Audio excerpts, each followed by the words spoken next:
Donc, ce que je vous propose qu'on fasse ensemble ce soir, c'est d'abord, d'un point de vue historique, de voir comment on est passé de Carl Jung et ses types psychologiques à Catherine Briggs et Isabelle Meyers, et comment elles ont créé le MBTI, mais aller au-delà des 5 lignes qu'on trouve sur les différents sites des outils typologiques, et comment on en est arrivé à la création du MBTI, comment après ça a essaimé à travers le monde, et puis ça a donné lieu, et on va se rendre compte que le monde de la typologie est un tout petit monde, en fait, tout le monde connaît tout le monde, ils se connaissent, il y a des transfuges aussi parfois, enfin, c'est assez intéressant.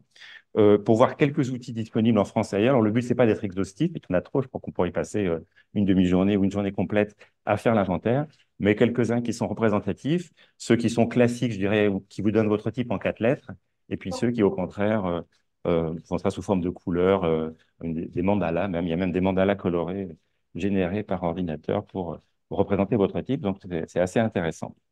Et puis, pour conclure, j'aimerais, mais plus sous la forme de discussion et d'échange, qu'on essaie de dire, bah, tiens, c'est quoi l'avenir des types psychologiques? Comment ça pourrait évoluer à l'avenir? Voilà. Alors, avant de rentrer dans le vif du sujet, je vais vous proposer une devinette. C'est qu'à votre avis, quel est le point commun entre MBTI, Sopalin, Kleenex et Frigidaire?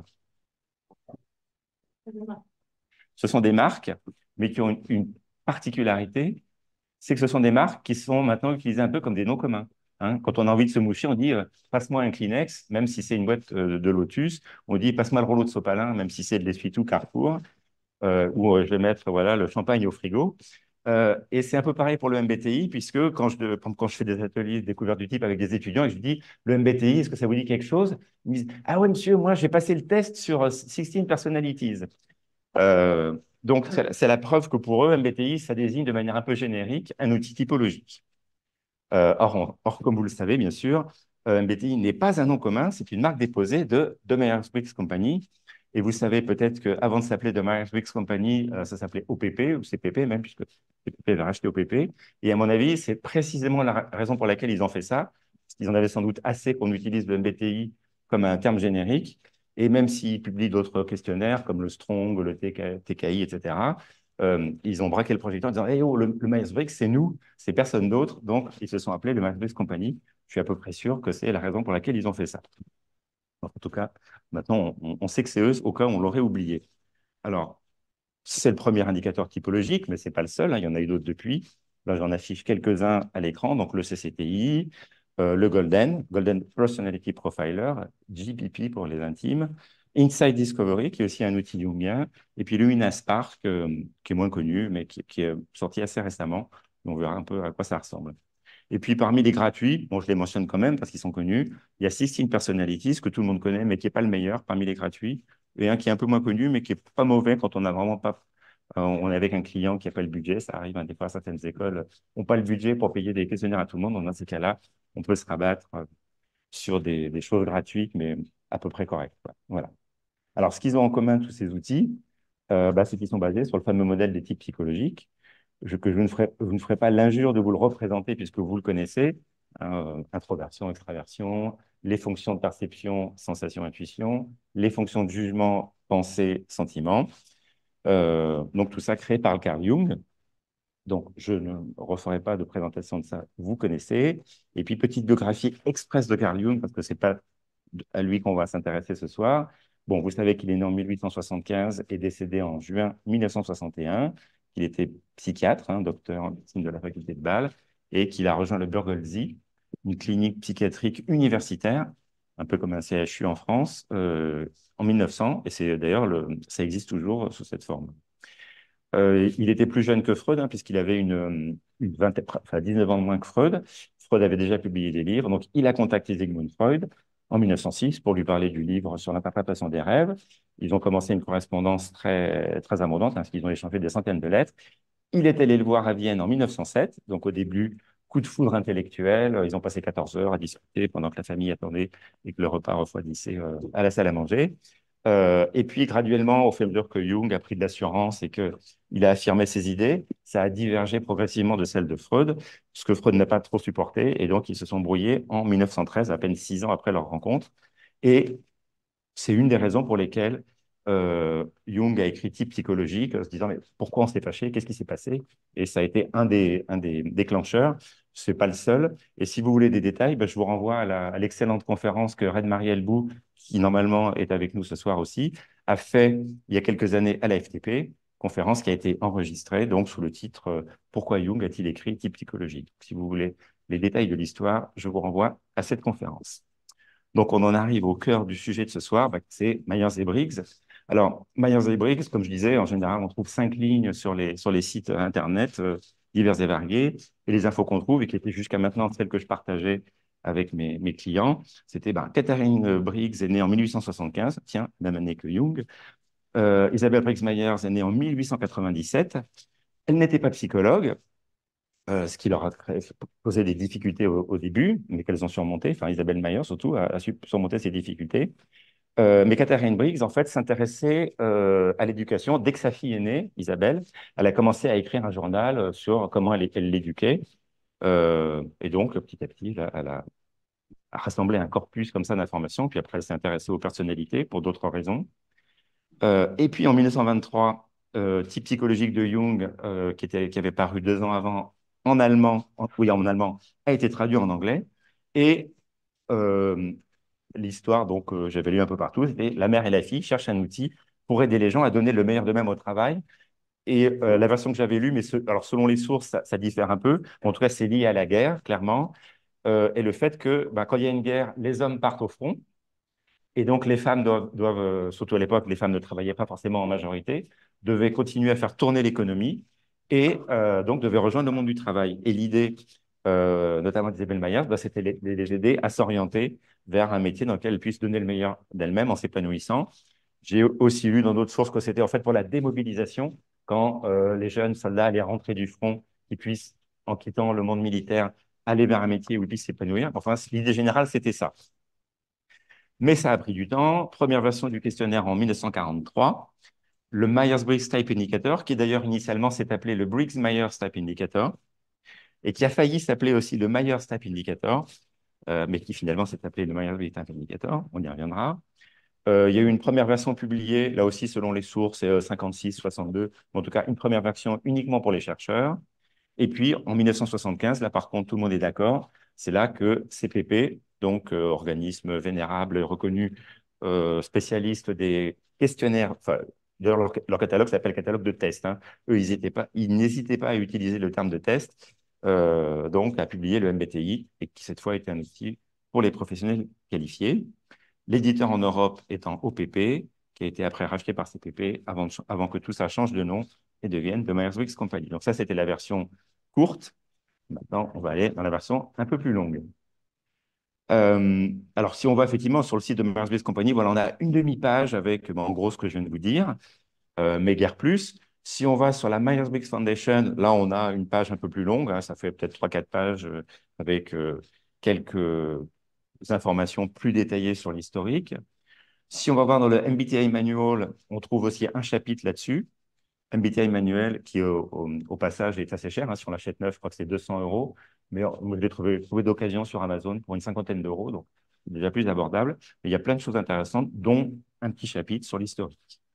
Et il y a aussi évidemment, on pourrait dire, le livre Testament d'Isabelle Myers, Gift Differing, celui qu'elle a écrit les derniers mois de sa vie, avec l'aide de son fils Peter, parce elle était très malade et qui a été traduit en français, hein, donc sous le titre Comprendre les types de personnalité, où il y a aussi un petit historique avant de rentrer dans le vif du sujet, où elle explique les types de personnalité. Et le livre que j'ai déniché, en fait, c'est une biographie, qui est d'ailleurs la biographie autorisée, puisqu'elle a été publiée par CPP en 1991 de Frances Saunders, qui s'appelle donc Mother's Life, Daughter's Journey, et qui raconte vraiment, alors là, c'est par le menu, par le détail, c'est ce que je vais partager avec vous ce soir, la vie, parce qu'elles ont quand même eu une vie assez extraordinaire, et c'était quand même quelqu'un d'assez extraordinaire, Isabelle Myers.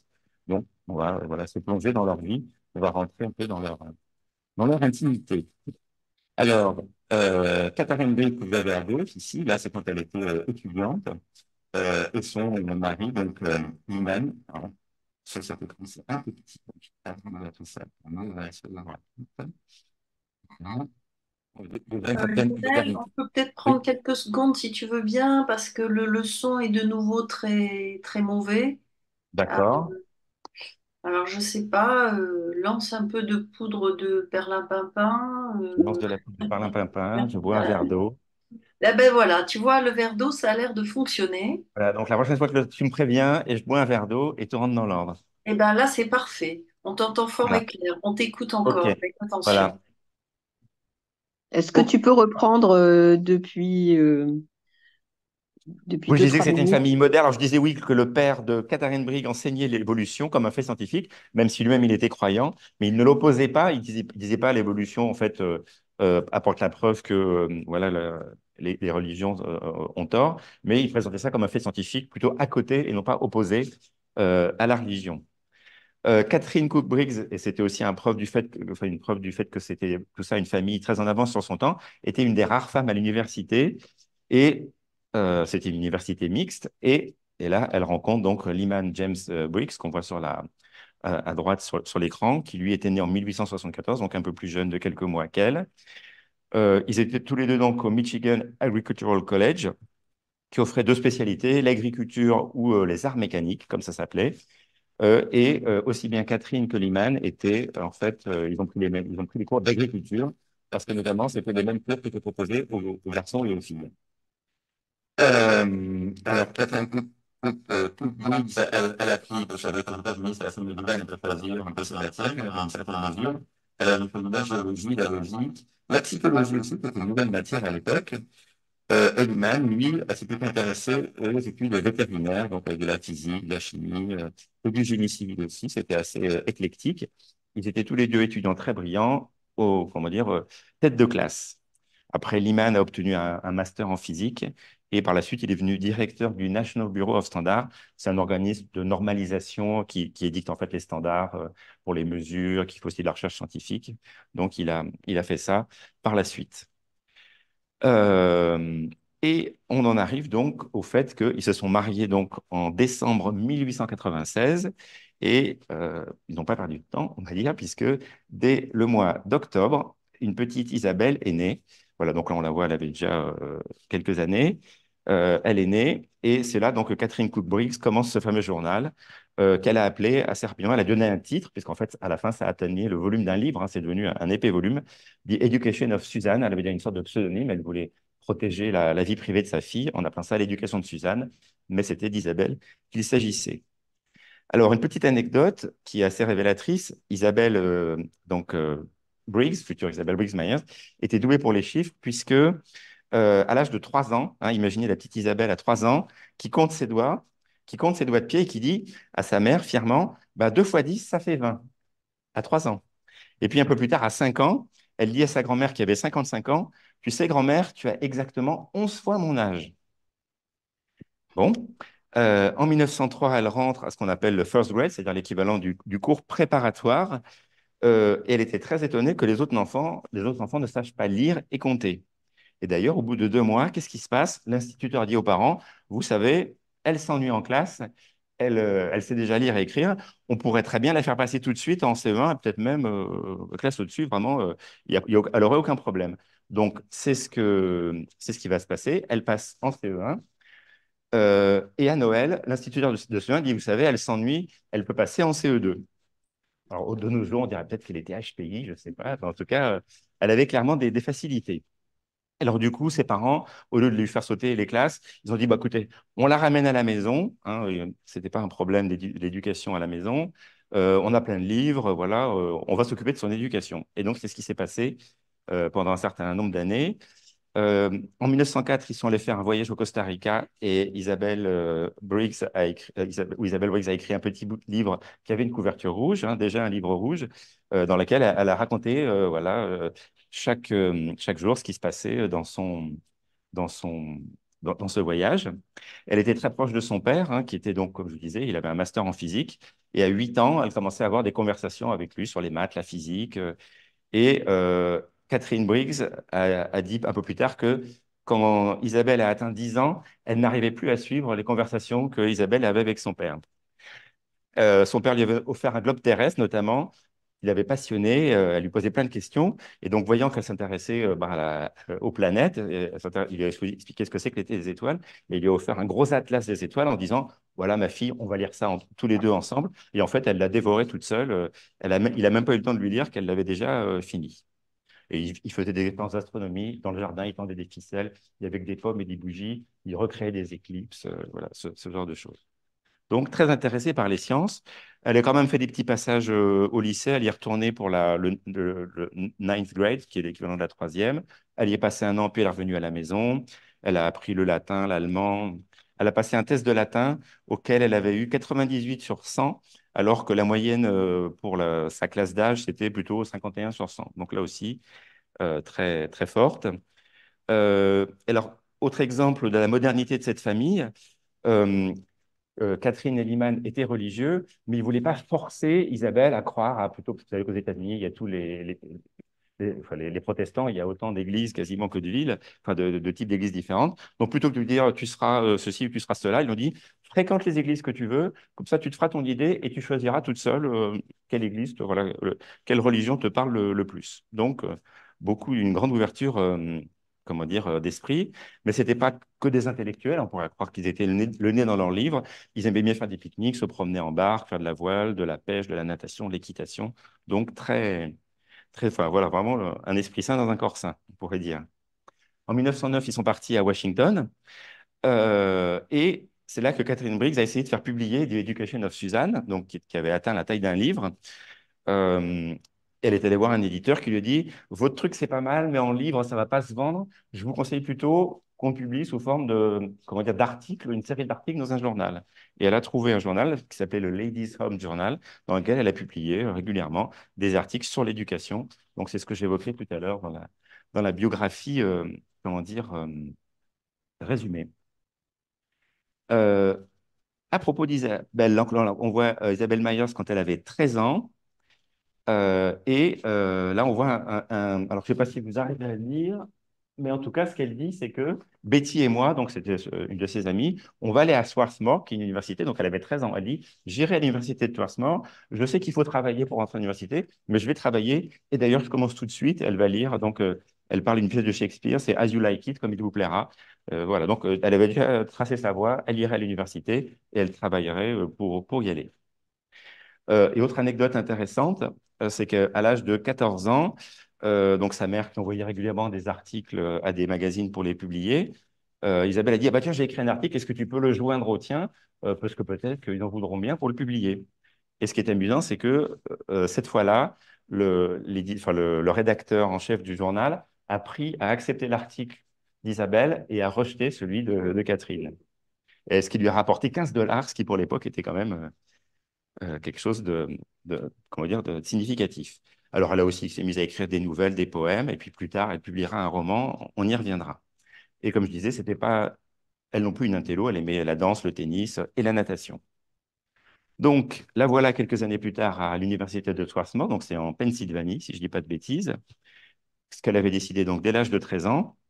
Et là, elle repère Clarence Getz Myers, qui était un bon danseur. Elle l'a remarqué à la fête de l'école. Donc, c'est là Isabelle, a remarqué Clarence, qui était surnommé Chief, parce qu'en fait, Clarence Myers, c'était le même nom oui, un joueur de baseball connu, qui s'appelait aussi Myers. Et il était surnommé Chief parce qu'il était d'origine indienne, indien d'Amérique. Et donc, le même surnom a été donné à Clarence Myers, qui toute sa vie a été appelé Chief. Voilà pour la petite histoire. Et alors, lui, il n'avait pas remarqué Isabelle à la danse, à la réception pour les nouveaux étudiants. Il l'avait remarqué au cours d'astronomie parce qu'il avait vu que chaque fois que le prof posait une question, elle levait la main et elle avait la réponse. Et au début, en fait, il n'avait pas une impression, il n'était pas forcément, à part le fait qu'elle était brillante, mais il disait, bon, c'est une fille, enfin, c'est ce qu'il a dit plus tard, c'est une fille ordinaire, mais quand on la connaît mieux, on se rend compte, il y a une profondeur chez elle, vraiment, quand on apprend à la connaître, c'est vraiment très riche, sa vie intérieure, ce qui n'est pas étonnant, connaissant son type, évidemment. Et de son côté, Isabelle commençait à écrire dans son journal intime, elle parlait beaucoup de chiffre par-ci, chiffre par-là, euh, INFP.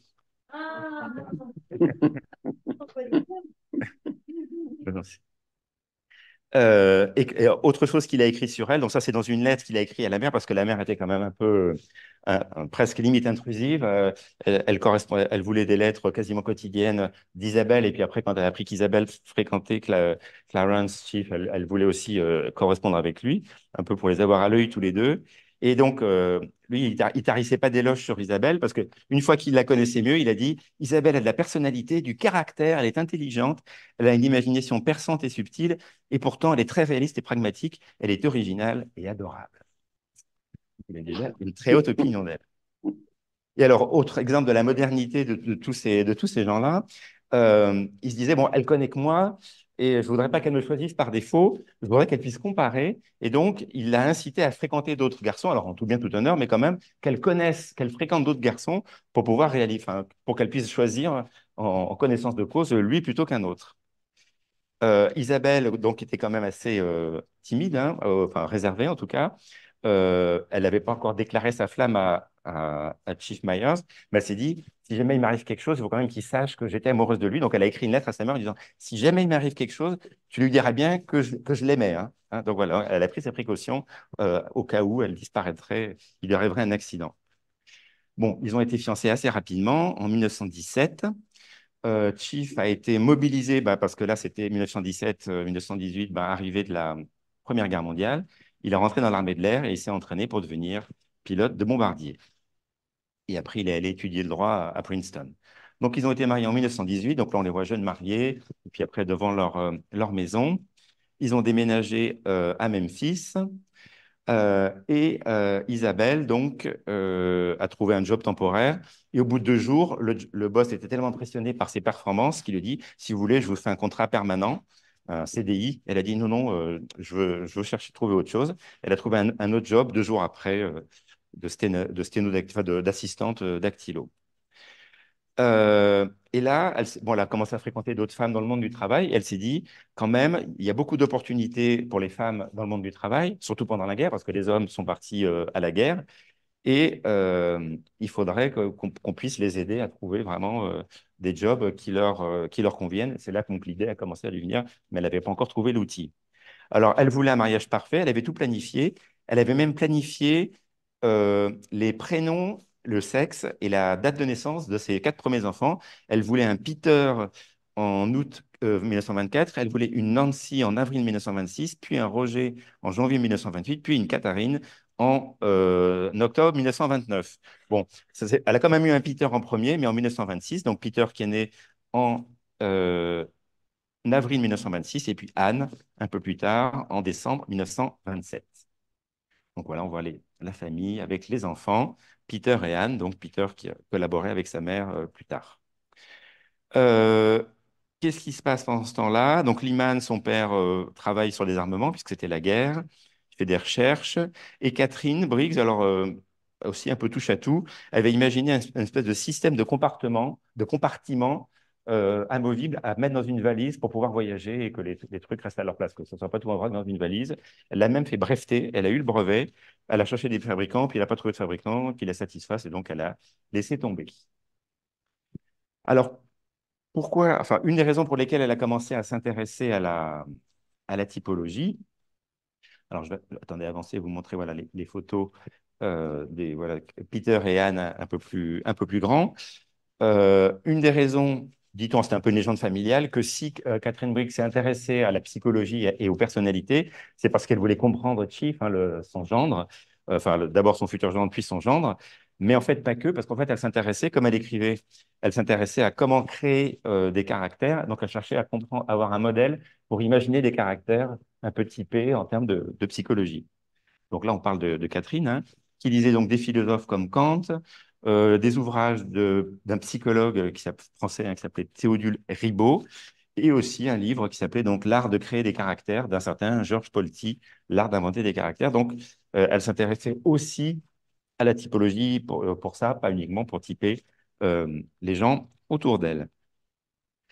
Pendant ce temps-là, en Suisse, donc Jung écrit Type psychologique, donc publie en 1921, c'est traduit en anglais en 1923. Catherine Briggs a commencé à lui écrire. Ils ont échangé quelques lettres jusqu'en 1936. sachant qu'en 1932, Jung est venu aux États-Unis pour donner un cycle de conférences à Yale, et sachant qu'il allait passer par New York avant son retour, Catherine Briggs a réussi à la rencontrer. Donc, elle a rencontré Carl Jung en 1932 à New York voilà, pour lui parler typologie. Et plus tard, elle fera une confidence à Jung en lui disant, moi, j'avais écrit ma propre théorie, elle avait développé un modèle de personnalité, mais quand elle a découvert les types psychologiques, elle a été tellement impressionnée qu'elle a dit, oh non, ce que j'ai fait, ça vaut rien, et elle a tout brûlé. Ce à quoi Jung a répondu, bah, c'est dommage parce que vous auriez peut-être pu enrichir la psychologie comme ça, vous auriez pu contribuer. Donc, mais voilà, elle a été pleine d'humilité et donc elle a préféré brûler ses notes. Pendant ce temps-là, donc, Catherine Chief et Isabelle achètent une maison près de l'université de Swarthmore Chief réussit l'examen du barreau, donc il devient avocat. Alors, aussi, elle a commencé à publier des choses, Isabelle, sous son vrai nom, contrairement à Catherine Briggs, qui publiait des articles sur l'éducation, notamment sous un pseudonyme, parce qu'elle voulait aussi la protéger, comment dire, la confidentialité, la vie privée. Et puis, elle a publié donc un roman, enfin, non, elle a écrit un roman dans lequel elle voulait mixer une histoire policière, mais avec des apports théoriques sur la typologie de Jung.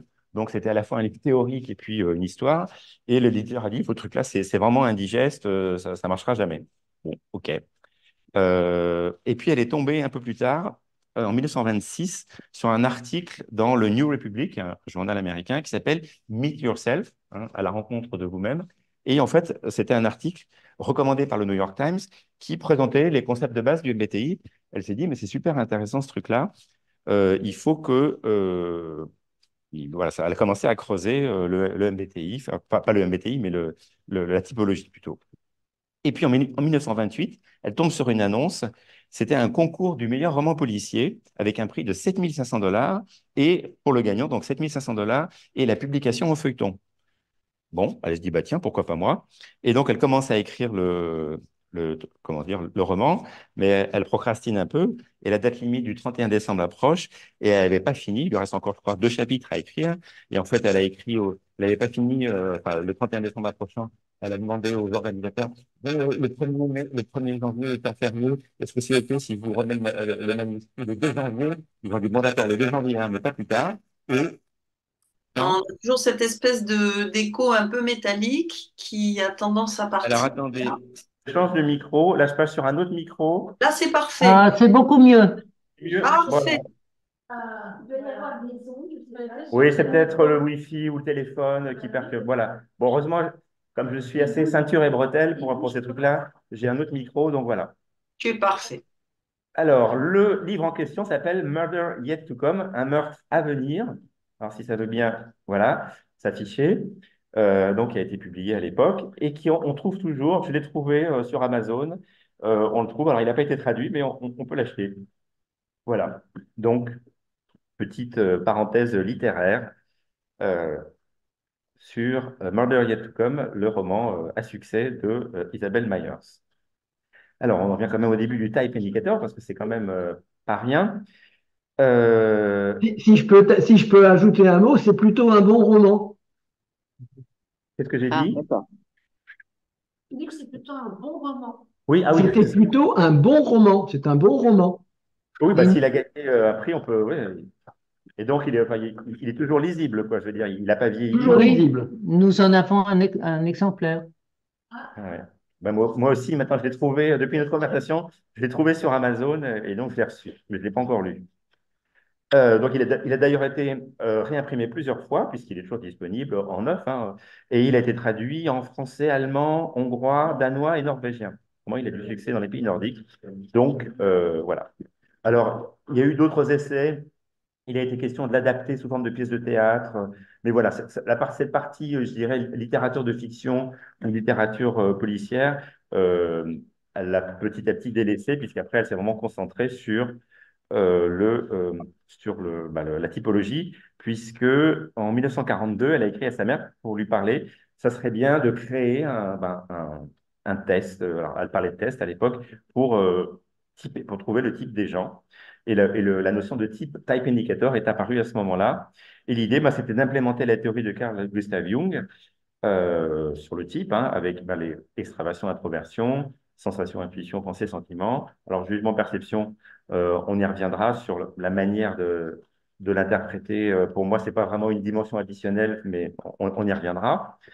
Et elle avait aussi lu donc type psychologique et la notion de dominante et d'auxiliaire. Ça lui plaisait bien, un peu comme les deux mains. Elle disait, ben, on a une main dominante, une main auxiliaire. On est obligé de se servir des deux pour bien fonctionner.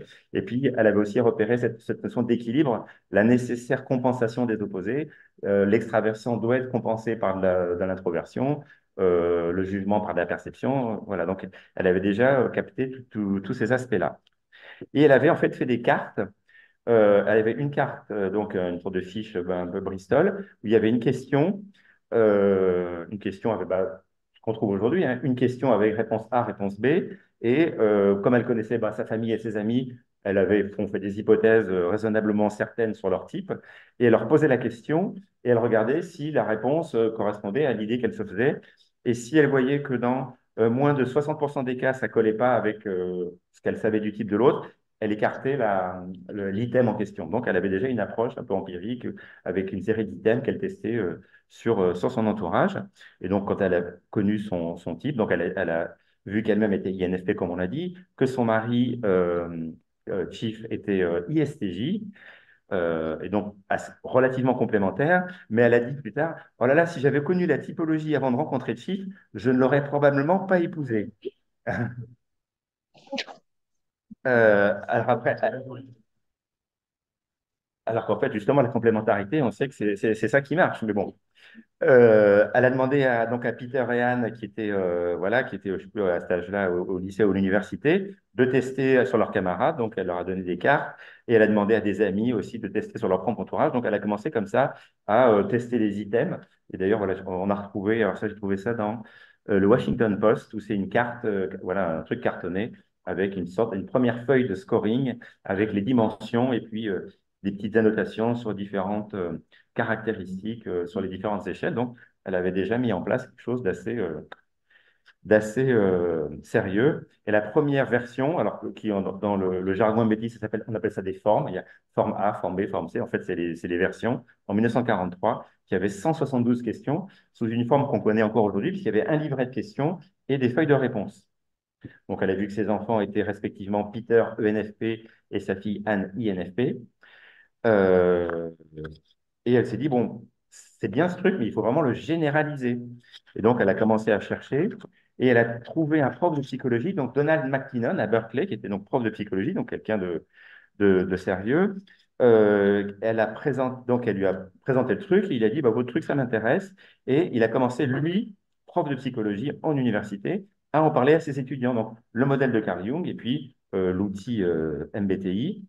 Il a fondé quelque chose qui s'appelait l'IPAR, Institute for Personality Assessment, et il l'utilise aussi avec des gens, ce qu'il appelait les highly creative people, donc soit des artistes, soit des scientifiques. Euh, et après, ça a commencé à être généralisé à George Washington University pour tous les nouveaux étudiants. Donc c'est là que ça a commencé vraiment à prendre du poids et à être surtout testé en vraie grandeur sur des tas et des tas comment dire, d'étudiants.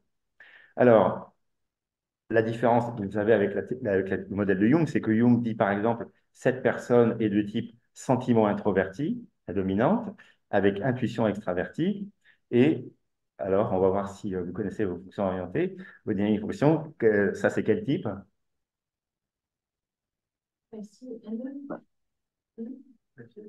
INFP, oui. INFP, voilà. Donc, euh, je vous taquine. Isabelle Myers, donc, appelle ça INFP. Et donc, on dit souvent, mais moi je ne suis pas tout à fait d'accord avec cette présentation des choses, qu'elles ont rajouté une dimension qui était implicite. En fait, ce qu'elles ont fait, à mon sens, c'est qu'au lieu de faire un questionnaire pour identifier directement les fonctions orientées, elles auraient pu faire un questionnaire, vous dire, ben voilà, d'après vos réponses, la fonction la plus développée chez vous, c'est sentiment introverti, et puis la deuxième, c'est intuition extravertie. Et d'ailleurs, maintenant, il en existe qui font ça. Mais elle a plutôt cherché à découper le problème en quatre sous-problèmes beaucoup plus simples. C'est de dire, finalement, c'est quoi votre fonction de perception? Est-ce que c'est la sensation ou l'intuition? OK, on pose des questions qui permettent de voir ça. Ensuite, c'est quoi votre fonction de jugement? Est-ce que c'est la pensée ou le sentiment? OK. Maintenant, laquelle des deux est extravertie? Et c'est là qu'on a le jugement ou la perception, parce que quand on a la préférence jugement, ça veut dire que l'explication, enfin la description, c'est on veut organiser son monde, contrôler son environnement. Et pour contrôler son environnement, bah, il faut décider ce qu'on va faire, quand, et donc on va utiliser sa fonction de jugement. Et on va l'utiliser dans le monde extérieur hein, pour pouvoir justement contrôler son environnement. Et utiliser une fonction dans le monde extérieur, ça veut dire l'extravertir. Même chose si on a préférence perception, on préfère plutôt s'adapter à l'environnement. Pour s'y adapter, bah, il faut bien le comprendre. Et pour le comprendre, on va utiliser une autre fonction de perception dans le monde extérieur, et donc on va l'extravertir. Donc moi, je préfère comprendre et expliquer les choses comme ça, plutôt que de dire qu'elle a rajouté une dimension qui en fait, voilà. Mais bon, c'est juste mon point de vue personnel. Et puis dernière question, évidemment importante, c'est parmi ces deux-là, on sait quel est l'extraverti et donc on sait quelle est l'introverti. Laquelle est la dominante? Est-ce que c'est celle qui est extravertie ou celle qui est introvertie? Voilà donc comment on est passé de l'un à l'autre. Euh, alors, où est-ce que j'en étais? Alors, elle a dû se mettre aux statistiques parce qu'évidemment, elle avait ni de formation de psychologue, ni de formation de statistique. Et pour faire la psychométrie de manière sérieuse, bah, évidemment, il faut connaître les statistiques. Donc, elle a quelqu'un qui s'appelle Richard Cobray, qui est venu un peu la coacher, la mentorer. Et puis, en plus, elle était bon, autodidacte hein, d'être par habitude. Et donc, elle a potassé des bouquins de statistiques. Et de l'aveu de Richard Cobray, il a été rapidement dépassé par son élève.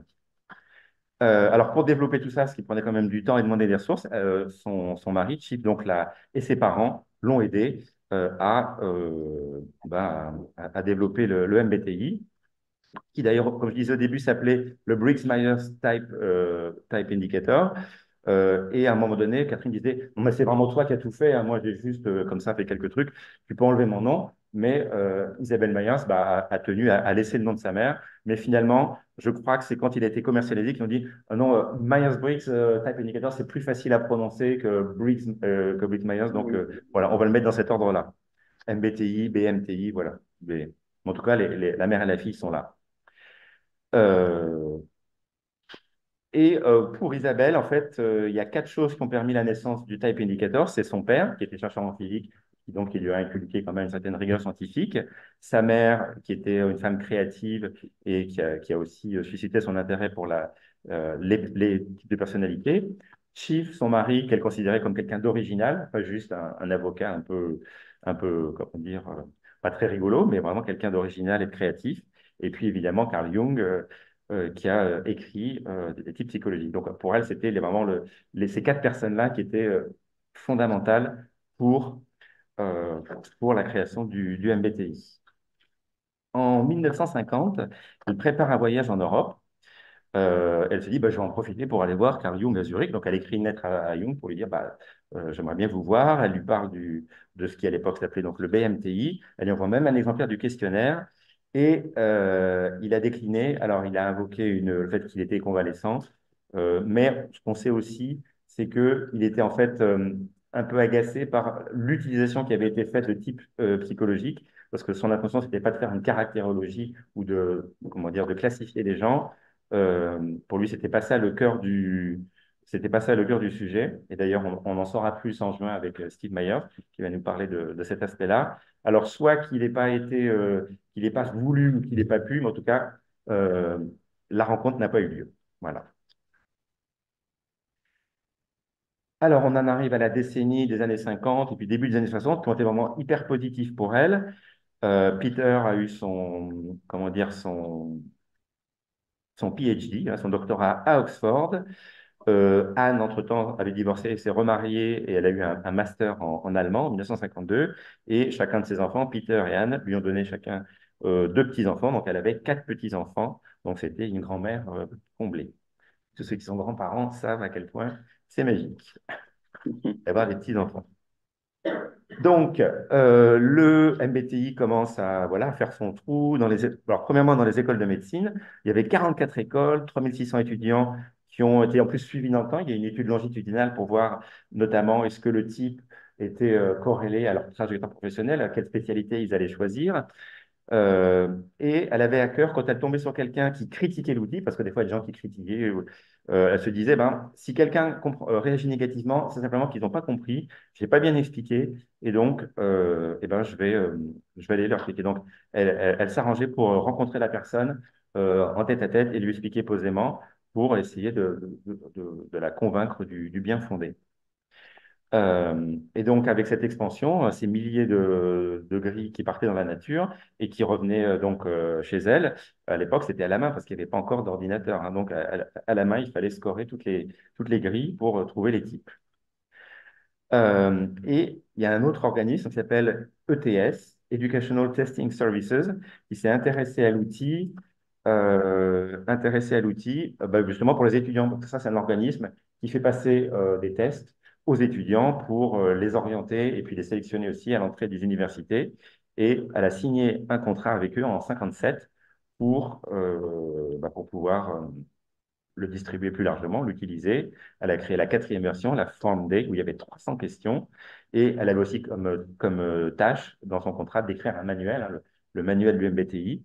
Et ce qui a facilité les choses avec le volume qui grandissait, c'est que ETS avait un des premiers ordinateurs, un IBM 101, pour pouvoir faire le scoring. Et en 58, il y a eu donc la forme E et la forme F. Une forme E qui était plus courte pour les jeunes étudiants, pour les ados, on va dire, et puis la forme F plus complète pour les adultes, qui a été utilisée pendant 20 ans quasiment, avant qu'il y ait une version suivante. Et il y a eu quand même un petit souci au début chez ETS, c'est qu'elle s'est heurtée à une opposition de quelqu'un qui s'appelle Laurent Stricker, qui était un psychométricien, qui était il était censé l'aider pour rédiger le manuel, mais il était très critique. Alors, il a été remplacé 2, 3 ans après par quelqu'un d'autre, Jay Davis, et le manuel avait pu être publié en 1962, mais les critiques qu'elle a essuyées au début chez ETS, ça a un peu plombé en fait les débuts du MBTI. Donc les recherches sur les étudiants en médecine ont continué jusqu'en 63, avec toujours cette étude, est-ce qu'il y a une corrélation entre le type et la spécialité choisie par les étudiants? Ce n'est pas pareil d'être chirurgien, généraliste ou gynécologue, ce n'est pas la même pratique. Et ça a aussi étendu aux infirmières, où il y a plus de 10 000 infirmières qui ont passé aussi le questionnaire. Mais la collaboration avec ETS a fini par se terminer parce que voilà, c'était pas parti du bon pied, donc ça a fini par s'arrêter. Et en parallèle, donc en 1968, il y a un Japonais, Takeshi Oshawa, qui a découvert ça. Il était prof de psychologie. Il dit, votre truc, c'est génial. Moi, ça m'intéresse pour le management, pour trouver le meilleur job pour les salariés. Et donc, en fait, il l'a traduit en japonais. Donc, c'était la première traduction internationale du MBTI. Ça a été le japonais en 1968. Alors, je n'ai pas trouvé de photo de Takeshi Oshawa, mais j'ai trouvé, alors en cherchant, une grille qui montre en fait la fréquence des types selon Japon versus USA. Et donc, alors même si ce n'est pas précisé dans la légende, il me paraît assez évident que les lignes du haut, c'est le Japon, et les lignes du bas, c'est les USA. Notamment parce qu'on a coutume de dire que l'INFJ, vous aurez les slides, hein, l'INFJ est le type le plus rare, et donc effectivement 2% pour les Américains, alors que pour les Japonais, on verrait que le type le plus rare, ça serait ESTP. Ça me paraît, comment dire, logique d'un point de vue voilà, culturel. Donc voilà, première version internationale. La ligne du dessus, pour moi, c'est le Japon, et la ligne du bas, c'est les États-Unis. 11% d'INFP au Japon. Peut-être, bah oui. Ah. Voilà, bon, il faudra aller vérifier ce qu'on trouve dans le manuel, enfin, on trouve ces infos, mais j'avoue que je n'ai pas eu le temps d'aller vérifier. Mais voilà, c'était pour ne pas avoir un slide vide à propos du Japon. Alors, on en arrive à la décennie des années 60-70 et un peu au-delà, contrairement aux années 50, qui était vraiment une année d'expansion, de succès et de bonheur pour Isabelle Myers, les années 60, ça a été un peu dur, parce qu'en 1963, elle a perdu son père, en 1968, elle a perdu sa mère, sa fille a divorcé en 1969, et surtout, en 1972, alors 1970, son fils a divorcé aussi, donc même si c'était moins dramatique, c'était quand même jamais, ça peut être des périodes difficiles. Et Anne Myers est morte un peu subitement en 72, sa fille, hein, sa propre fille, suite à une opération chirurgicale, elle a fait une embolie et voilà, ils l'ont trouvée morte dans son lit. Donc ça, c'était vraiment des décennies et un peu au-delà, extrêmement dures pour elle. En plus, là-dessus, On lui a découvert un cancer qui a été opéré, mais elle a rechuté en 77 et une nouvelle tumeur en 78. Donc, quelques années qui n'ont pas été faciles sur le plan familial à ce moment-là. Mais heureusement, il y a quand même eu un rayon de soleil et dans tout ça, c'est la rencontre avec Marie McCauley, qui était, comment dire, elle était psychologue à l'Université de Floride. Et à l'époque, elle faisait, j'ai lu ça dans une interview d'elle, en fait, elle enseignait la psychologie des femmes, psychologie féminine, et elle se spécialise aussi en obstétrique. Et on lui avait dit, si vous vous intéressez à la psychologie féminine, ben, il faut vous intéresser à Jung, parce que Jung, vraiment, il a tout dit sur la psychologie féminine versus masculine. Et elle a lu un article sur l'MBTI, elle a dit, mais c'est génial ce truc, elle a commandé le questionnaire, et elle a testé sur tous ses amis. Elle a dit, bah voilà, je vais l'utiliser avec mes patients. Et évidemment, elle a initié une rencontre et les deux femmes se sont rencontrées en 1969 à Philadelphie. Et pour la petite histoire, Marie McCauley aussi était INFP. Donc ça grouille d'INFP hein, là-dedans. Et elles ont commencé à travailler ensemble, donc à faire des recherches sur le MBTI. Euh, et puis, comme par ailleurs, on a vu qu'avec ETS, en fait, ETS avait fait un contrat, mais il ne faisait pas du tout la promotion du MBTI, il ne l'utilisait pas vraiment. Donc, c'était un peu, ça restait là, ça végétait, ça moisissait sur une étagère. Donc, Isabelle Myers a dit, bah, il faut qu'on termine le contrat. Donc, ce qu'elle a réussi à faire en 1975. Et je vous disais que ça n'avait pas démarré du bon pied. C'est qu'il faut se souvenir qu'Isabelle Myers n'était pas psychologue de formation, pas statisticienne, pas psychométricienne. Donc, elle était autodidacte, donc elle arrivait un peu, elle n'avait pas le bagage forcément, elle n'avait surtout pas le vocabulaire, puisqu'elle n'avait pas, elle n'était pas passée par les fourches codines de l'université là-dessus. Donc, elle manquait de crédibilité. En plus, son look, elle ne soignait pas son look. Donc, il disait, ouais, c'est une vieille femme qui se promène en tennis. Donc, à la fois le fait qu'elle n'ait pas le vocabulaire et qu'elle n'ait pas soigné son look, elle était vraiment un peu prise de haut par les gens de TS, ce qui fait qu'ils ont un peu laissé le MBTI dans un tiroir, ce qui l'a amené donc à rompre le contrat. Et heureusement, donc en 1975, CPP, qui était une boîte qui existait déjà depuis une vingtaine d'années, a dit bah, votre truc, ça nous intéresse, on va, on va le publier. Et je parlais du fait donc elle s'est formée un peu sur le tas aux statistiques. Et plus tard, paraît-il, des chercheurs en statistiques ont découvert qu'elle avait une compréhension des statistiques que les psychologues en général n'avaient pas atteinte. Elle avait vraiment une vision, une utilisation qui, tout en étant enfin, correcte d'un point de vue mathématique, était un peu iconoclaste. Hein.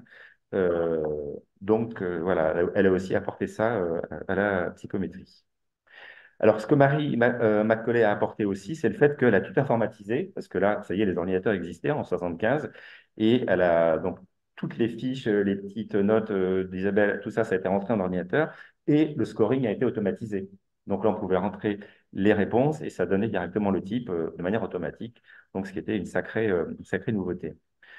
Et donc, dans ces années-là, plus de 100 profs, des étudiants ont participé aux recherches sur le type, ce qui était donc du pain béni pour elle. Euh, Également, donc CAPT, donc le Centre for Application of Psychological Type, a été créé en 1975. Alors, quelque chose que je n'ai pas mentionné, c'est des choses que Marie McCauley a dit, des citations que j'ai trouvées, donc que j'ai traduites. Hein. La vision qu'elle avait du MBTI, c'était un outil pour comprendre et accepter les différences. Hein, c'est vrai que c'était l'intention d'Isabelle Myers. Une chose si complexe qu'elle ne deviendra jamais ennuyeuse. C'est vrai aussi, hein. On ne se lasse pas d'étudier ce sujet-là. Et c'est quelque chose pour amener les gens à une meilleure compréhension mutuelle et à plus de compassion. Voilà, c'est une lettre de Marie McCauley à Isabelle Myers. Voilà, en gros, c'est quand même l'idée de rendre le monde meilleur. Hein. Parce que le genre de croisade dont les INFP, n'est-ce pas, raffolent. Euh, donc, le CAPT a été créé en 1975 et ils ont notamment, Isabelle Myers a écrit Introduction to Type, qui a été traduit depuis en autre langue, et que quand on passe le MBTI, on a droit normalement à notre exemplaire, qui est aussi une très bonne introduction, on va dire synthétique et complète quand même sur le type. Et puis l'idée a été déclinée par Myers Company, qui a fait un super boulot avec des livrets sur le type et les carrières, l'intelligence émotionnelle, la créativité, le coaching, la fonction inférieure. Alors, ils ne sont pas tous disponibles en français, malheureusement, mais c'est une collection très riche et très intéressante et qui d'ailleurs est aussi disponible en format électronique. Donc, c'est toujours intéressant. Si vous en voulez un tout de suite, vous pouvez le commander au format électronique. Excuse-moi, Lionel, c'est possible de revenir juste sur la fiche d'avant? Alors, ça, Non, encore juste, pardon. ah oui, ce qu'elle a dit, Oui, mais vous aurez les slides, hein, je les mettrai sur. merci. Alors, pour l'anecdote, également, Isabelle Myers a dit, je ne veux pas que le MBTI soit utilisé, enfin, soit envoyé, commercialisé derrière le rideau de fer, parce qu'elle avait peur qu'on s'en serve pour détecter les dissidents, hein, en disant les N, ça va être des dissidents. En fait, elle avait été un petit peu traumatisée par une histoire qu'on lui avait racontée, c'est qu'il y a une banque qui avait versé le MBTI à tous ses salariés et qui avait licencié tous les intuitifs, en disant, vous êtes des fauteurs de troubles. Donc, elle avait dit, voilà, je ne veux pas que ça soit utilisé pour stigmatiser les dissidents. Et puis, bon, en Union soviétique, c'était plus que les stigmatiser, quoi. Donc, elle a dit, je ne veux pas que ça parte vers le rideau de fer. Alors, CPP, donc, qui avait été créé en 1956, hein, avait un catalogue. Donc là, alors, je vous montre quelques catalogues de CPP. Voilà, eux, ils parlent de tests, hein, et donc, c'est une entreprise familiale qui était donc en 76 dans sa 20e année et qui a rajouté le MBTI à cette époque-là. Alors, il y a eu quelques petites tensions parce que Isabelle Myers voulait tout contrôler, y compris la typographie, les couleurs et tout. Et donc, les gens de, comment dire, Jack Black, le président de CPP, a dit, vous êtes gentil, mais écoutez, chacun son job. Vous allez apporter le contenu, mais nous, on a l'habitude de commercialiser des questionnaires comme ça. Donc, s'il vous plaît, alors, vous pourrez donner votre avis, mais peut-être qu'on n'en tiendra pas toujours compte. Voilà. Donc, ils se sont mis d'accord et les ventes ont décollé. Donc, ça, c'était super. Mais malheureusement, on arrive effectivement à un moment où son cancer en 77 comment dire, a rechuté, le foie. Et donc, le temps commençait à presser. Et donc, j'ai quelle feuille là? 40. Je vérifie juste que j'en suis. Ouais, non, je suis là. Je passe pas tout de suite là-dessus. Donc, rechute du foie. Et elle a travaillé sur le manuel de la version G du MBTI, donc qui a été finalisé en 78 par CPP. Voilà, et c'est en 78 que nouvelle tumeur. Et là, il y avait ce projet de livre qui était un peu son testament, hein, typologique sur lequel elle travaillait. Et c'est là que les derniers mois, elle a travaillé avec et Peters donc tapé à la machine. Malheureusement, elle n'a pas pu elle a pas vu elle a pas eu dans les mains l'exemplaire imprimé. Elle a juste eu des épreuves qu'elle relisait. Et donc le livre est sorti, enfin, a été imprimé juste après sa mort. Elle a quand même eu le temps en 1979 de participer à une conférence à Philadelphie, la troisième conférence sur le MBTI organisée par l'APTI, hein, l'association américaine, notre équivalent aux États-Unis, et elle avait 82 ans. Et elle a souhaité, elle a dit ou écrit, quand je ne serai plus là, je veux que mes travaux continuent à aider les gens. Et donc, elle est décédée en 5 mai 1980. Alors, avant de passer voilà, donc c'est la fin de l'histoire, en tout cas des débuts du MBTI. Je veux juste partager avec vous une belle photo que j'ai trouvée. Ça, c'est dans le New York Times, où on voit Catherine Briggs assise, avec debout derrière elle, donc Isabelle Myers, Anne Myers, donc la fille d'Isabelle, et puis sa petite fille, Kathleen Hughes, donc arrière-petite-fille de Catherine Briggs. Donc c'est une photo qui date forcément d'avant la mort de Catherine Briggs. Elle n'est pas datée, je trouve que c'est une belle photo en couleur en plus, alors qu'on trouve beaucoup de photos en noir et blanc, et un peu toujours les mêmes sur Internet. Donc je trouvais que c'était une belle photo à partager avec vous. Alors après son décès, donc il y a eu en 85 la deuxième édition du manuel du MBTI, une forme intermédiaire qui s'appelle la forme K, Step 1 qui a été mis à jour. 98, c'était une mise à jour très importante avec beaucoup de changements et d'améliorations, et la troisième édition du manuel. Et puis le Step 2, hein, qui rajoute la notion de facettes, qui est donc est venu nuancer chacune des préférences. Et puis voilà, des améliorations successives. Le step 3, mais je ne crois pas qu'il soit commercialisé et qu'il n'y ait pas mais il n'y a même pas de formation possible. en 2009. En 2017, CPP, donc États-Unis, a racheté OPP Limited, donc une société anglaise, je crois, qui est distribuée dans toute l'Europe. Et puis, comme vous le savez, comme je l'ai dit, en 2018, CPP devient Myers-Briggs Company. Et puis en 2019, il y a encore eu des mises à jour et puis une version en ligne, un parcours qui s'appelle Elevate. Donc on a vraiment tout un parcours en ligne de découverte du type et de questionnaire. Voilà donc sur la MBTI. Un dernier mot sur le MBTI, enfin, pas tout à fait. Le step 2, donc c'est la notion de facette. Donc chaque paire de préférences, extraversion, introversion, etc., sont déclinées en facettes. Et on voit par exemple ici sur l'exemple que bon, quelqu'un qui est clairement extraverti, non, introverti, pardon, et clairement intuitif, peut avoir voilà, dans certaines préférences des, je dirais pas des points aberrants, mais puis on appelle ça des out of preference, des comportements, voilà, des comportements non conformes à sa préférence. On peut être, par exemple, avoir une préférence pour le sentiment, mais être un peu un dur à cuire, etc. Donc, on peut avoir des... Voilà, bah, c'est de la nuance, hein, c'est les êtres humains, évidemment. Donc, ça vient nuancer l'expression ou la description en quatre lettres du type. Alors, jusqu'à une époque récente, moi, quand je faisais découverte du type avec les étudiants, pour une école qui a les moyens donc, de payer les questionnaires, on faisait le dépouillement au format papier. Donc, vous avez connu, il fallait le livret de questions et puis appuyer bien fort avec son stylo bille sur la feuille de réponse. Après, on enlevait le papier carbone. Et là, il fallait. Alors, si vous regardez, il faut non seulement compter les carrés et les ronds, mais tenir compte des poids, parce qu'il y a des carrés qui valent 2, des carrés qui valent 1, des carrés qui valent 0. Faire les sous-totaux en haut des diagonales. Donc, c'était assez long. Je pense qu'il y avait beaucoup d'erreurs. Pardon? Voilà. Mais voilà, je pense qu'il y avait beaucoup d'erreurs et c'était assez fastidieux.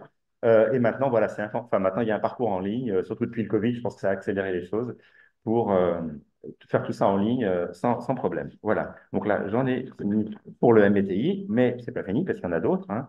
Alors, je regarde l'heure 20h20. Ouais, on va essayer quand même d'aller un peu plus vite. Alors, CCTI, bah, c'est le cahier commun Type Indicator. Vous êtes là ce soir.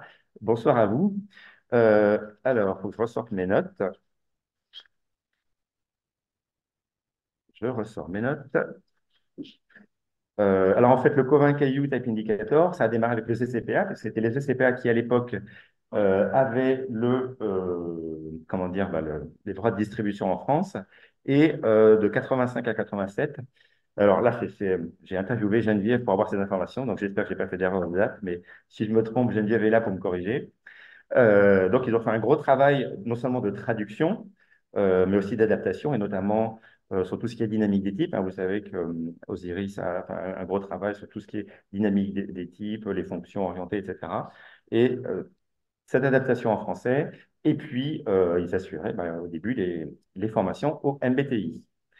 En 1989, ils sont allés aux États-Unis, en Floride, à Gainesville, où ils ont rencontré Mary McCauley elle-même, donc aussi CAPT. Peut-être que dans un futur événement, Geneviève pourra nous parler voilà, de sa rencontre avec Mary McCauley. Et puis, en 2001, OPP, hein, vous savez, Didi, ils n'avaient pas de filière, je crois, à l'époque dans les autres pays d'Europe. Et là, ils ont commencé à créer des filiales. Ils ont dit, bon, on reprend la distribution d'un MBTI sous voilà, sous notre nom, sous notre marque. Et donc, Pierre et Geneviève ont créé Osiris et surtout ont travaillé sur leur propre questionnaire, donc le CCTI, le Caillou Covin Type Indicator. Et au-delà de ça, au-delà de continuer la typologie, à travers le CCTI, ils avaient découvert entre-temps le dialogue intérieur, hein, de Hall et Sidrason aux États-Unis.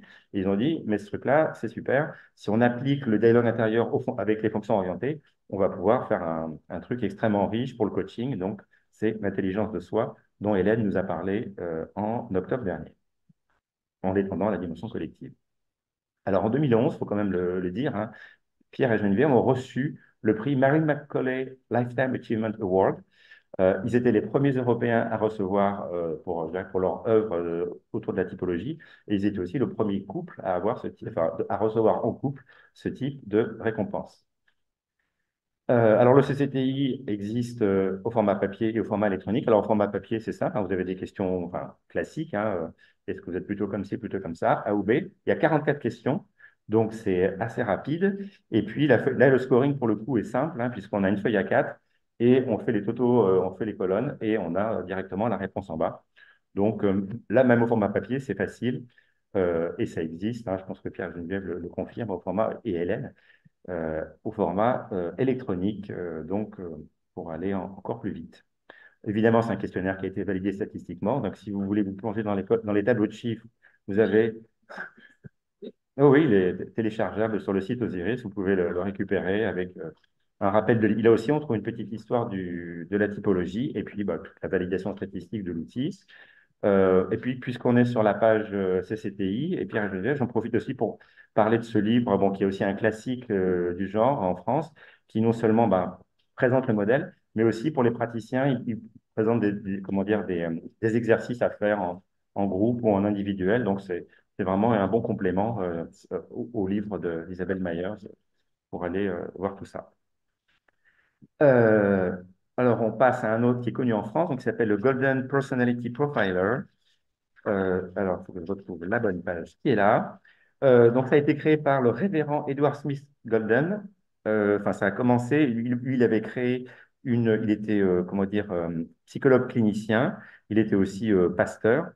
Il avait fondé un centre d'orientation, en fait, de carrière à Princeton Theological Seminary University dans les années 60. Et lui, ce qui l'intéressait, c'était tout ce qui est orientation, pour aider les gens à s'orienter dans leur carrière et aussi à organiser un petit peu leur vie. Donc, il a commencé au début à utiliser le MBTI, à l'époque où il était connu sous le nom Briggs-Myers Type Indicator, qu'il achetait directement à Isabelle Myers, avant même qu'il soit publié. En fait, il avait eu vent de l'outil, il avait trouvé ça bien, donc c'était directement Isabelle Myers, pour qui d'ailleurs son mari Tiff avait créé une société pour qu'elle fasse les choses, je dirais, dans les clous, d'un point de vue légal et juridique, mais il l'achetait directement à Isabelle Myers, même si ce n'était pas encore finalisé par CPP.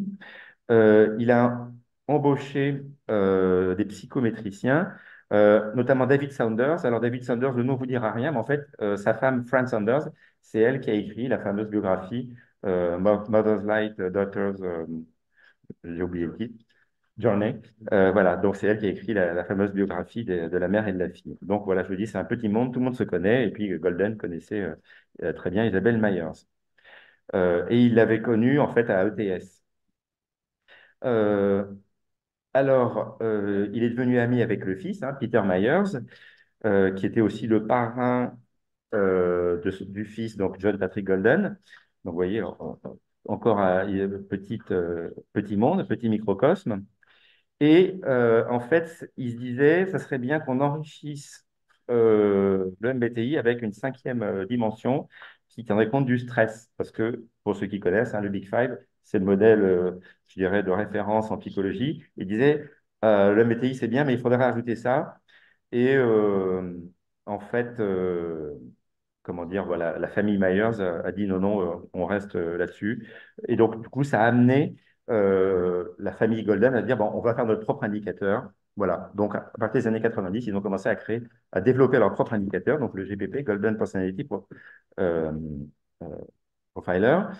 Ils ont mis au courant Peter Myers en disant, bah voilà, puisque toi tu veux pas, c'est pas grave, nous on va le faire de notre côté. Au début, il a dit, bah super, allez-y. Et puis après, il a dit, bah non, c'est pas une bonne idée. Et il y a eu vraiment une bataille juridique qui a duré 3 ans. Et du coup, bah, après, bah, évidemment, ils étaient fâchés. Euh, mais Golden a sorti son GPP, donc aux États-Unis pour commencer. Et quand c'est arrivé en France, des gens que vous connaissez bien, donc Anne-Marie Elbou et Valérie Dorgueil, ont elles aussi, en fait, elles ont travaillé sur l'adaptation en France du Golden. Donc, un peu comme Pierre et Geneviève, chez qui d'ailleurs elles avaient été formées au MBTI en leur temps, elles ont adapté, développé, créé des contenus, et notamment les portraits des profils sous l'angle dynamique des fonctions. Enfin, vraiment un gros travail. Donc, l'histoire se répète un petit peu, hein, un gros travail comment dire, d'adaptation et de mise en place et de validation aussi, évidemment, en France. Alors, la caractéristique du Golden, c'est que déjà, la quatrième dichotomie, puisque les termes jugement-perception ne parlent pas souvent on a beau leur dire jugement, ça ne veut pas dire qu'on juge les gens, hein. Jugement, ça veut dire qu'on est organisé. Enfin, Oui. et donc, les gens, souvent, ils oublient. Et donc, Golden a décidé, pour le coup, ce n'est pas forcément une mauvaise idée, de dire on va appeler ça ZEA pour organisation et adaptation, ce qui est plus parlant je dirais, pour le profane. Voilà, c'était bon, un peu la différence. Donc, au lieu d'être INFP, vous êtes INFA. Voilà. Et ils ont rajouté une cinquième dichotomie qu'ils ont appelée TC, tense calm ou tendu serein, pour rajouter cette notion de est-ce que j'ai une propension au stress ou pas, et pour faire le pont avec le Big Five, puisque le Big Five, qu'on appelle aussi modèle océan, hein, ça dit est-ce que vous êtes quelqu'un d'ouvert, de consciencieux, d'extraverti, d'agréable, et puis de, je sais pas comment on dit, pas névrosé, mais enfin tendance à neuroticisme. Et en gros, bah, les 4 dimensions du MBTI, elles collent bien avec les 4 premières du modèle océan, et puis bah, avec la cinquième en plus on a une bonne correspondance, disons, entre les deux. Donc, c'est ça la deuxième particularité du Golden. Et puis, ils ont aussi des notions de sous-échelle bon, qui sont un peu comme les facettes hein, qu'on va voir sur le slide d'après, où vous avez bah, chaque préférence est déclinée en sous-échelle. Donc, on peut dire que le Golden, c'est un petit peu l'équivalent du MBTI Step 2, puisqu'il y a directement les facettes. Bah voilà justement ce que je voulais vous montrer sur les facettes. Donc EI, alors vous avez EI avec en haut extraversion, introversion et puis les sous-dimensions sous. Je ne vais pas rentrer dans les détails, hein, c'est juste pour vous montrer que ça existe. Et alors, quand je disais que l'histoire se répète, elle continue à se répéter puisque les ECPA, donc, qui avaient été rachetés par Pearson, avaient créé l'entité donc Pearson Talent Lens, qui était le distributeur du Golden en France notamment. Et puis, patatras, fin 2023, Golden, donc LLC, la maison mère, dit on reprend la distribution du Golden Personality Profiler. Donc, maintenant, on pilote tout. Donc, les certifiés en France peuvent heureusement se tourner vers la maison mère. Mais au passage, ils ont fait un certain nombre d'adaptations. Et il y a quand même disons il y a pas de mot, je dirais un peu une grande publicisation ou un peu disons que le contenu maintenant des rapports est plus qu'il était. Vous avez des phrases, par exemple, là, une que j'ai extraite du rapport type pour les ESTZ, donc le STJ. Les personnes de type ESTZ sont des managers, des directeurs ou des présidents nés. Et ça, c'est vraiment pas dans l'esprit de la typologie. Hein. Isabelle Myers disait, il n'y a pas de type idéal pour être un bon chef. Elle avait dit ça au général de l'armée américaine qui était venu lui rendre visite. Donc là, dire, si vous êtes de tel type, vous serez bon là-dedans, c'est en plus tendu une perche qu'on ne veut pas tendre au service de recrutement. Donc je dirais qu'en ce moment, le Golden traverse un peu des zones de turbulence. En plus, j'ai réussi à échanger un peu avec John Golden par mail qui m'a envoyé une longue explication parce que je lui dis comment ça se fait qu'il y a deux manuels techniques, il y a la version 4 et la version 5.1 sur le site, alors c'est laquelle qui est en France. Et en gros, il est en train de remanier tout ça, les items. Hein, les items, c'est vraiment je dirais le nerf de la guerre de la psychométrie, c'est avoir une bonne question qui mesure ce qu'elle peut mesurer. Et donc, un bon questionnaire, c'est une bonne collection d'items. Et donc, la vie des questionnaires, c'est d'enlever des items, d'en rajouter d'autres, d'en reformuler certains. Et là, il est en train de faire tout un boulot là-dessus. Euh, donc, je dirais, il est urgent d'attendre, enfin, moi, c'est mon avis personnel hein, qui n'engage que moi, mais il faut peut-être attendre que la poussière retombe pour voir ce que devient le Golden. Alors, désolé pour ceux qui sont certifiés Golden, même s'ils peuvent toujours, il y a des solutions alternatives, vous le savez, pour, comment dire, pour avoir des questionnaires. Donc, voilà. Attendons de voir ce que ça devient. Voilà, s'il y a des gens de Golden qui sont là. Je Euh, Marie qui. Peut-être, Lionel, simplement rappeler que ceux qui ont commandé des Golden ancienne version avant Oui. le début de l'année peuvent pendant 2 ans continuer d'utiliser la forme avec laquelle nous avons travaillé et qui se trouve donc sur les plateformes Pearson Talent Lens. Ça, c'est toujours possible. D'accord, oui, merci pour cette précision. Voilà, Effectivement, on en avait parlé. Hein. Et pour le Hmm. nouveau Golden, je partage tout à fait ton point de vue. Et moi, je parlerais même plutôt j'ose à peine le dire, mais d'une Trumpisation, c'est-à-dire qu'on est tombé quand même dans quelque chose d'assez caricatural pour l'instant. Hein. D'accord. Bon, effectivement, en tout cas, j'invite chacun à se faire son opinion, à regarder les rapports types, hein, puisqu'on trouve quand même, quand vous êtes certifié, vous pouvez aller télécharger les manuels techniques, les rapports types, etc. Regardez la littérature enfin, et voir ce que ça vous inspire. Voilà, je dirais au final, faites-vous votre propre opinion. Bon, vous avez le point de vue de Reine-Marie, qui est hautement respectable, hein, elle a fait un travail énorme pour l'adaptation française. Donc, voilà, vous êtes prévenus. Maintenant, faites-vous votre opinion. Alors, on a fait le tour des trois principaux. Pour quand même avoir un peu de temps pour finir, je vais essayer d'accélérer un tout petit peu parce que là, il est déjà à 34. On a le temps d'échanger un peu. Puis pour ceux qui sont en présentiel, même si vous n'avez pas attendu, de boire et manger un petit peu. Alors, on trouve plein d'outils autour du monde qui sont en fait un peu l'équivalent du MBTI, enfin l'équivalent où il y a un questionnaire qui normalement à vérifier sur leur site respectif et validé statistiquement et qui vous donne un résultat selon 4 échelles. Voilà. Alors un exemple, c'est le GTI qui vient d'Angleterre, qui est utilisé dans les pays nordiques, notamment au Danemark. C'est une praticienne danoise qui me l'a signalé. Voilà. Mais donc, vous avez un certain nombre de questionnaires comme ça. Donc là, je parle de questionnaires professionnels où il faut être certifié pour les utiliser et qui vous donnent un résultat sous cette forme-là. Après, je ne suis pas allé regarder les rapports types, à quoi ils ressemblent, mais il y a des alternatives, évidemment, des pays qui ont développé leurs propres outils. Un que je voulais mentionner simplement en passant, c'est ce qu'on appelle la socionique, qui est surnommée affectueusement ou pas le MBTI russe, parce que ça vient de Russie, et qui en fait est un mariage entre la typologie et puis ce qu'on appelle le métabolisme de l'information, et qui ressemble au MBTI, mais en fait pas tout à fait, parce que là vous avez un tableau de correspondance, et en fait les types socioniques ne sont pas forcément ceux du MBTI. Apparemment, c'est le cas pour les extravertis, mais pour les types introvertis, il faut inverser JEP. Enfin, ça a l'air assez complexe, mais en même temps assez riche. Et en fait, en regardant ça, je me suis dit, bah, c'est peut-être une idée de conférence pour 2025. On va trouver un spécialiste de la socionique en France pour qu'il vienne nous expliquer ce que c'est et en quoi c'est similaire ou différent du MBTI, tel qu'on le connaît. Aux États-Unis, il y a des trucs intéressants aussi. Il y a le Murphy-Masgeier Type Indicator for Children. Donc, c'est un questionnaire qui a été créé spécialement pour les enfants, enfin, enfants et adolescents. Je crois qu'on peut l'utiliser de 7 ans à 18 ans. Alors, il y a des versions, hein, version primaire, collège, lycée. Et vous avez des explications en langage vraiment très, très simple, des préférences. Et après, vous avez aussi un questionnaire et vous pouvez après dire, voilà mon type reported, donc c'est le type apparent, et le type dans lequel je me reconnais. Est-ce que ça colle? Et après, on connaît son type. Et donc, au lieu de parler de zone de confort et de zone d'effort, il parle des strengths et des stretches, là où il faut faire un petit effort pour y arriver. Voilà, donc ça permet aux enfants de se typer. Alors, je ne sais pas si c'est forcément une bonne idée, parce qu'après, on leur dit, ah bah si t'es ça, tu as intérêt à regarder tel métier. C'est peut-être un petit peu tôt, je sais pas, pour un enfant de 10 ans, est-ce que ça a un sens? Enfin, bon. Mais bon, les Américains aiment bien, comment dire, les classifications, à tel point d'ailleurs que vous avez, c'est Fabrice qui m'a envoyé un message ce matin, il y a un site qui s'appelle 512 Types, où il y a des sous-types avec des échelles en plus, etc.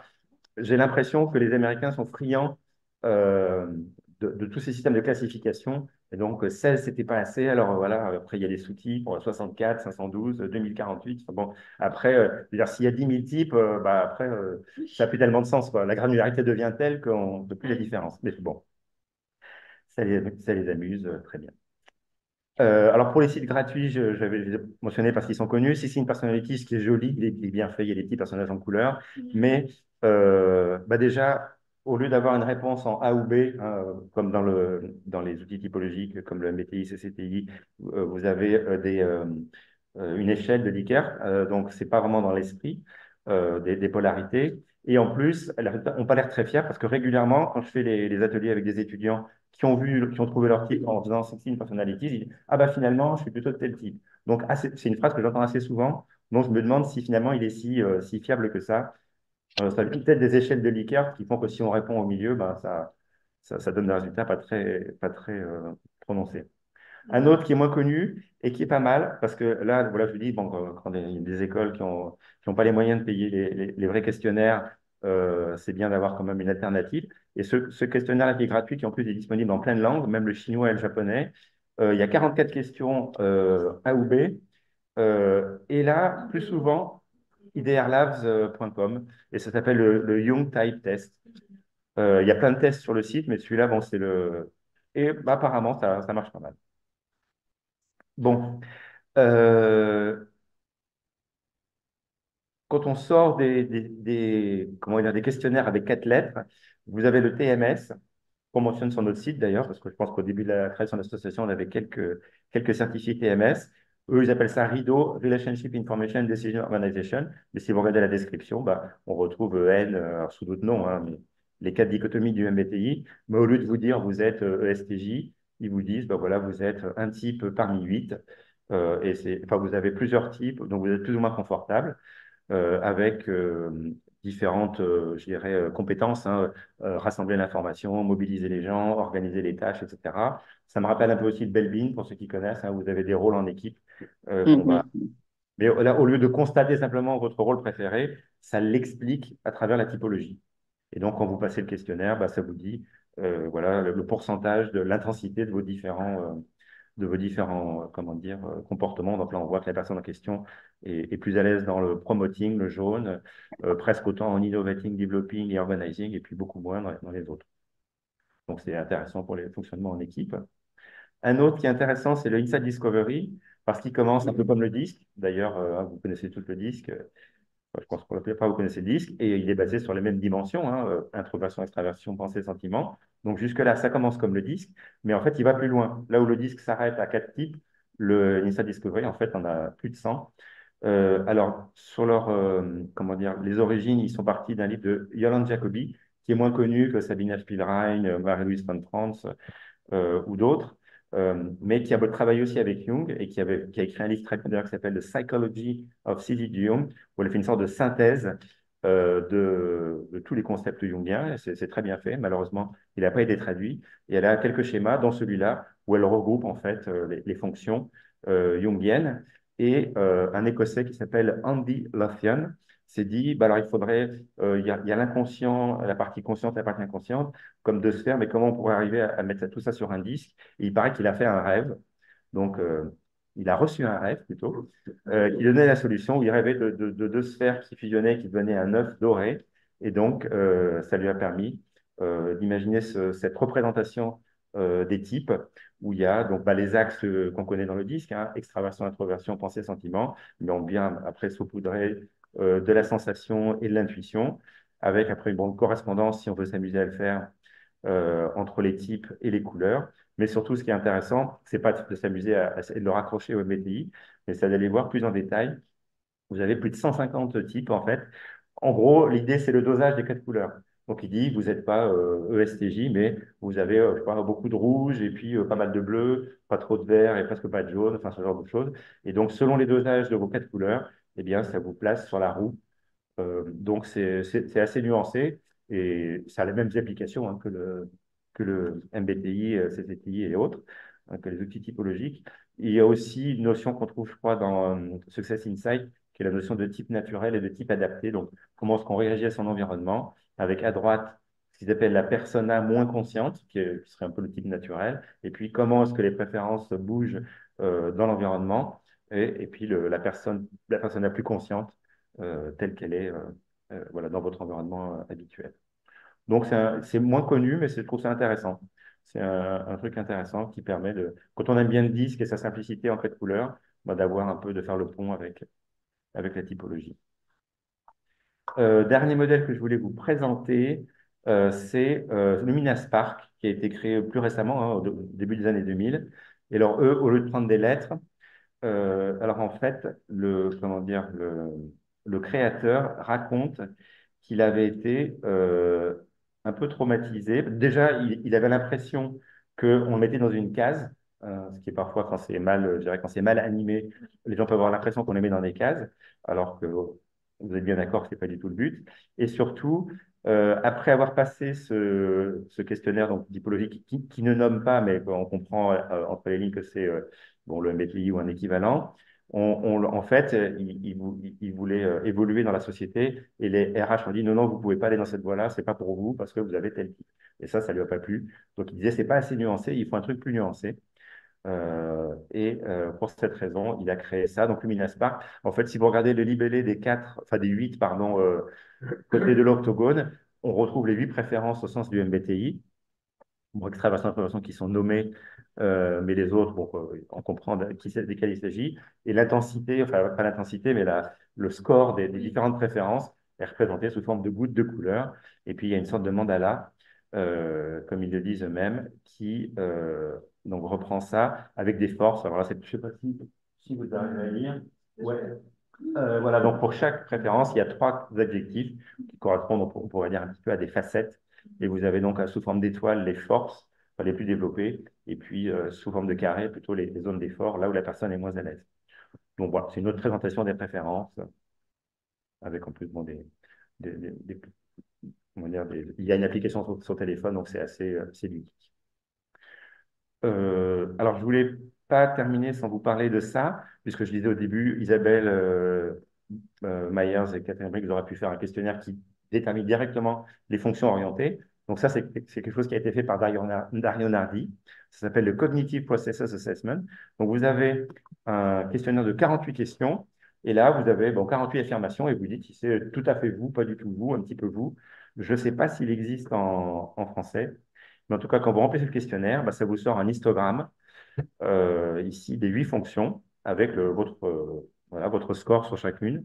Et là, bon, ça c'est mes réponses à moi.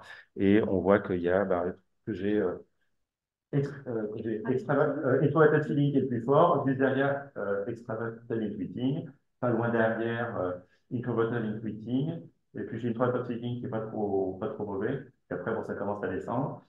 Et donc, évidemment, quand vous avez NE, FI, NE, ça correspond à INFP. Donc, ça vous donne votre type en 4 lettres, mais ça vous donne aussi la hiérarchie des fonctions. Et il a fait ça avec plus de 130 000 personnes, hein, je crois.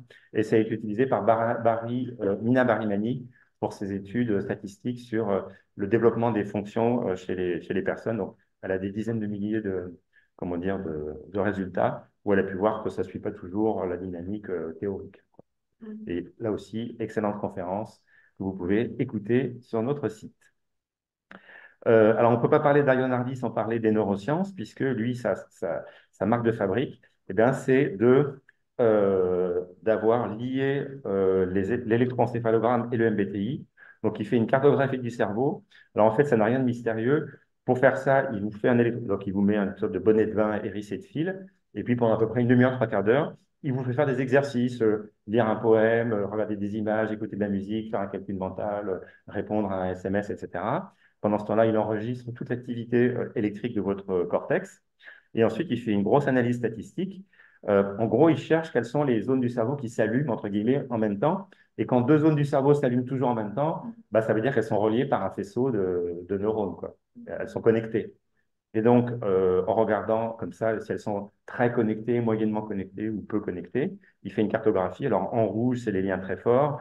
En noir, c'est les liens forts. Un peu, les rouges, c'est les autoroutes. Noir, c'est les nationales. Et puis gris, c'est les départementales. Et il vous fait une cartographie du cerveau ce jour-là, quoi. Et il s'est aperçu qu'il y avait une corrélation entre le type et, et la cartographie du cerveau. Et là, notamment, donc, vous avez à gauche une Alicia qui est extravertie, sensing et feeling, et à droite un Tim qui est introverting, thinking et intuiting. Et est-ce qu'il n'y a pas une différence qui vous saute aux yeux? Oui, il y a l'avant et l'arrière. Ouais. L'avant et l'arrière, alors, effectivement. Alicia qui est extravertie a plus de connexion vers l'avant et Tim en a plus vers l'arrière, donc ça c'est les plus visibles. Et puis, mais enfin, en regardant votre cartographie, Dario Nardi peut vous dire avec une bonne fiabilité quel est votre type. Il l'a même fait pour des enfants. Et puis, quelques années plus tard, quand l'enfant avait grandi et était devenu un ado ou un jeune adulte, il leur faisait passer le questionnaire et ça confirmait le type qui avait été détecté. Donc, c'est intéressant de voir que c'est aussi confirmé par les neurosciences, hein, contrairement à ce que disent les détracteurs. Donc, c'est ce qu'il a fait aussi, il a confirmé d'un côté qu'il y avait à un moment une base cérébrale aux préférences, mais il a aussi démonté certaines affirmations, comme le fait qu'on dit que c'est inné. Alors, c'est inné en partie, parce qu'il a fait des études sur des jumeaux, mais pas que, hein. Et en gros, alors, en gros 50-50, c'est en partie inné, mais c'est en partie aussi, ça dépend de notre vie. Et d'ailleurs, alors, sans que le type change du tout au tout, le câblage du cerveau évolue lentement, si on change de métier, si on change d'environnement, si on change de compagne ou de compagnon. Enfin, notre vie de tous les jours va remodeler lentement notre cerveau. Donc, ce n'est pas gravé dans le marbre. Voilà, donc c'est intéressant à savoir. Et puis, alors, dernière trouvaille, c'est ce qu'il appelle les subtypes, où il dit, en fait, il y a 4 sous-types pour chacun. Il y a ce qu'il appelle alors, D, c'est quoi? Les dominants. Là, j'ai du mal à lire sur mon écran. Il y a les créatifs, il y a les normalizing et il y a les harmonizing. Et ça, c'est vrai pour chacun de ces types. Donc, en gros, il a 64 types, puisque chaque type peut être décliné en sous-types. Alors, allez voir sur YouTube et sur LinkedIn, il publie plein de trucs là-dessus. Voilà. J'en ai fini de ma présentation. Et pour finir, alors bon, on a la salle jusqu'à 21h30, donc on peut déborder un peu. Et puis ceux qui veulent bien peuvent rester en ligne, évidemment. On a encore au moins 10 minutes, de toute façon. Voilà, on est passé de Jung au type psychologique et puis à ces différents outils.